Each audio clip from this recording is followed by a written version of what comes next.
ఒకే ఒక బ్లడ్ టెస్ట్‌తో ఏ టైంకి ఎలా చనిపోతామో తెలుసుకోవచ్చు. మనం ఎన్ని రోజులు బ్రతికి ఉంటామో మనకే తెలీదు.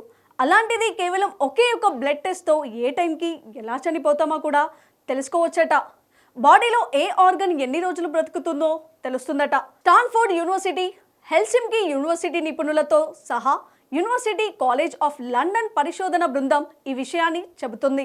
బ్రిటిష్ వైట్ హాల్ 2 అధ్యయనంలో పాల్గొన్న 45 నుంచి 69 సంవత్సరాల ఏజ్ ఉన్నవారు 6,235 మంది వ్యక్తుల బ్లడ్ శాంపిల్స్ సేకరించి వాటిపై పరిశోధన చేశారు.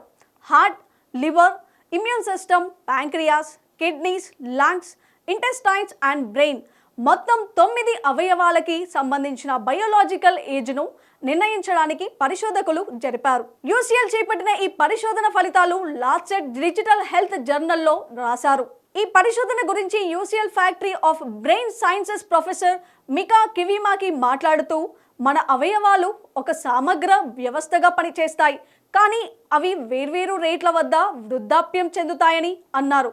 ముఖ్యంగా అవయవాలలో ఓల్డ్ ఏజ్ అనేక వృద్ధాప్య సంబంధిత వ్యాధులకు దోహదం చేస్తుందని, సో మన హెల్త్ అన్ని అంశాలను జాగ్రత్తగా చూసుకోవడం చాలా ముఖ్యమని ఆయన అన్నారు. ఒక పర్టికులర్ పార్ట్ ఊహించని దానికంటే స్పీడ్గా వృద్ధాప్యం చెందుతుందో లేదో సులభంగా బ్లడ్ టెస్ట్ ద్వారా గుర్తించవచ్చని కనిపెట్టి చెప్పారు.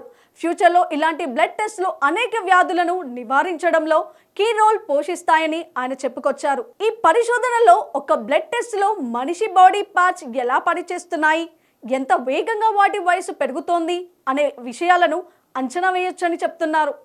రానున్న 10 ఏళ్ల కాలంలో ఓ పర్సన్ ఎలాంటి రోగాలకు గురి అవుతాడు, ఏ అవయవం దెబ్బతినడం కారణంగా అతను మరణిస్తాడనే విషయాన్ని తెలుసుకోవచ్చని చెప్తున్నారు. ఉదాహరణకు ఓ 25 ఏళ్ల వ్యక్తికి అతని అవయవాలు కూడా 25 ఏళ్లకు తగ్గట్లుగా ఉండాలి. కానీ ఆ వ్యక్తి తినే ఫుడ్, పొల్యూషన్, శారీరక శ్రమ వల్ల అతని అవయవాల్లో కొన్ని 25 ఏళ్ల కంటే మించిన వ్యక్తిలో ఉండే ఆర్గాన్లు మారుతుంది. అంటే మనిషి వయసు కంటే కూడా అతని బాడీలోని ఆర్గాన్ వయసు త్వరగా పెరుగుతుంది. దాంతో ఆ ఆర్గాన్ త్వరగా ఫెయిల్ అయ్యే అవకాశం ఉంటుంది.